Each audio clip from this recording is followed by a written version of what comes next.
Единствениот излез од ќорсокакот во кој што се најде Македонија по вчерашната собраниска седница се предвремени избори, смета професорот Владимир Божиновски.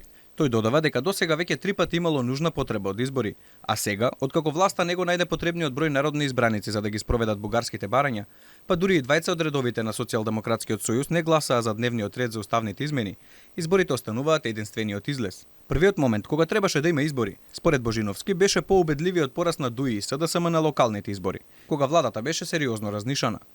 Потребата од предвремени избори беше уште после локалните избори, кога се виде дека прво власта изгуби легитимитетот, второ самиот тогашен премиер Заев се тргна, трето за еден пратеник били само кој што премина од една од друга партија не успеа да изгласат недовага на владата. Во таква ситуација генерално се распишуваат избори и тогаш требаше да има избори.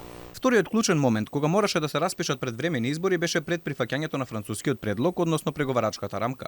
Втор момент кога требаше да има избори е пред да го подпише Ковачевски тој така наречен француски предлог или договорот за францускиот предлог по францускиот предлог со кој што се стави Македонија во незавидна ситуација. И се разбира, ова е третиот момент кога се неопходни предвремени избори, а тоа е дека буквално постоењето на оваа влада, кое што се сведе на убедување од една година за да се прифати тој француски предлог, тоа што го подпиша Ковачевски, иако претходно не ја консултираше ниту стручната јавност, ниту академската јавност, ниту генерална јавноста, најмалку опозицијата не го подпише тоа и сите беа против.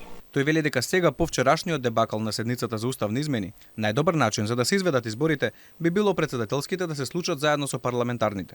Но гледа тенденција кај власта тие да се организираат одвоено за да го продолжат мандатот уште за месец или два повеќе, што ќе го чини буџетот дополнителни десетина милиони евра.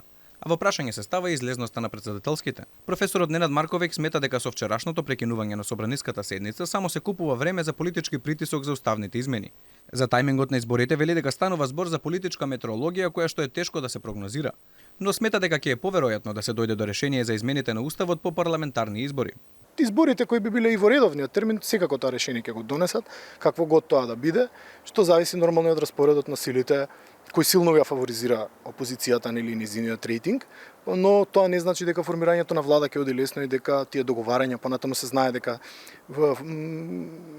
предусловот на сите албански партии да формираат влада да се прифатат уставните измени, тука има прилично голем консензус кај албанците во Македонија.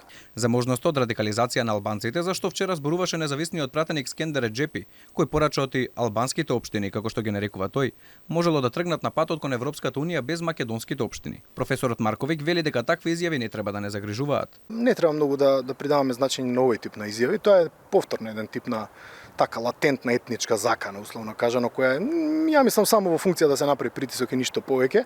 Не мислам дека тука ќе има било каков обид за реализација на таква закана, меѓутоа пак е во функција на тоа да се направи дополнителен притисок и на меѓуетничките односи.